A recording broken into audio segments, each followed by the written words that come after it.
અમેરિકાનું સપનું દરેક ગુજરાતી માટે સમૃદ્ધિ અને સુરક્ષાનું પ્રતીક રહ્યું છે, પરંતુ અત્યારે ત્યાં વધી રહેલા ગુનાખોરીના ગ્રાફ અને આર્થિક અસ્થિરતાને આ સપના પર કાળા વાદળોએ ઘેરી લીધા હોય તેવું લાગી રહ્યું છે.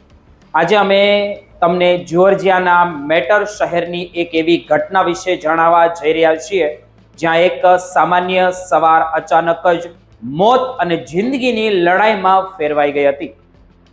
પણ આ માત્ર લૂંટની સાદી વાત નથી.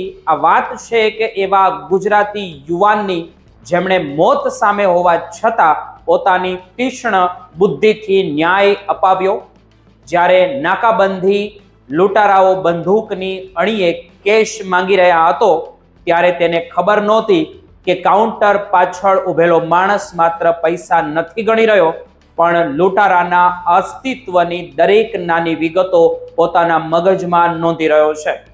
25મી એપ્રિલની એ સવાર 8 વાગ્યાની આસપાસ જ્યારે મેટર શહેરમાં આવેલ એક ગુજરાતી પરિવારના કન્વીનિયન્સ સ્ટોર પર કામકાજ શરૂ થયું હતું, ત્યારે વાતાવરણ એકદમ શાંત હતું. છેલ્લા 5 વર્ષથી પોતાના ભાઈના સ્ટોર પર કામ કરતા ગુજરાતી યુવાન માટે આ એક સામાન્ય દિવસ હતો. પણ અચાનક જ એક શ્વેત માણસ સ્ટોર પર ઘૂસ્યો અને સીધો કાઉન્ટર પર આવીને પિસ્તોલ તાણી દીધી. સીસીટીવી ફૂટેજમાં ઘણું બધું સાબિત થયું કે ત્યાં બચાવ માટે કોઈ કાચનું સેફટી પાર્ટીશન નહોતું અને યુવાન પાસે ભાગવાની કોઈ જગ્યા નહોતી. લૂંટારાઓએ બંદૂકની અણીએ $500 રોકડા અને $800 કિંમતી વસ્તુ વેપ એટલે કે ઇલેક્ટ્રોનિક સિગારેટની માંગણી કરી. કુલ $1300 લૂંટ ચલાવીને લૂંટારાઓ ત્યાંથી ભાગી છૂટ્યા હતા. સામાન્ય રીતે કોઈ પણ વ્યક્તિ આવી ઘટના પછી આઘાતમાં સરી પડે, પણ આ ગુજરાતી યુવાનનો અસલી ખેલ તો હવે શરૂ થવાનો હતો.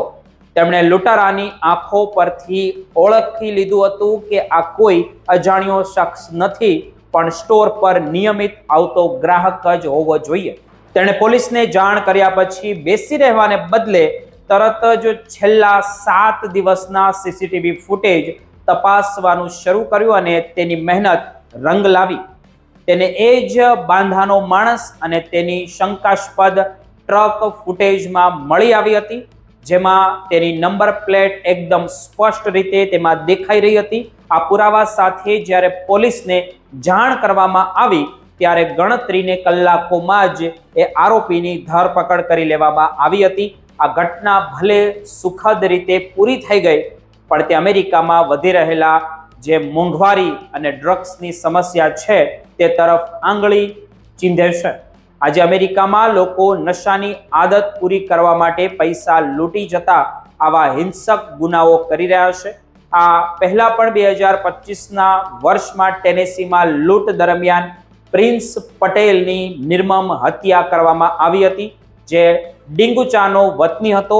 અને સાઉથ કેરોલિનામાં કિરણબેન પટેલને પણ લૂંટારાઓએ પોતાની ગોળીઓનો શિકાર બનાવ્યા હતા.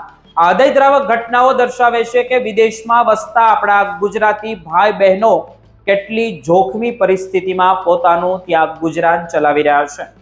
જ્યોર્જિયાનો આ કિસ્સો ગુજરાતીઓની અદ્ભુત હિંમત અને સૂઝબૂઝ સાથે ઉત્તમ ઉદાહરણ પાઠવે છે.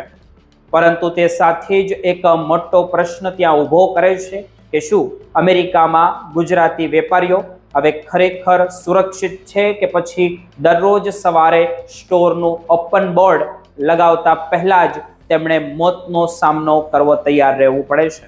આ અહેવાલ અમેરિકામાં વસતા તમામ ભારતીયોની સુરક્ષા પર વિચાર કરવા માટે મજબૂર કરે છે. તમારું શું કહેવું છે નીચે કોમેન્ટ કરીને જરૂર જણાવજો.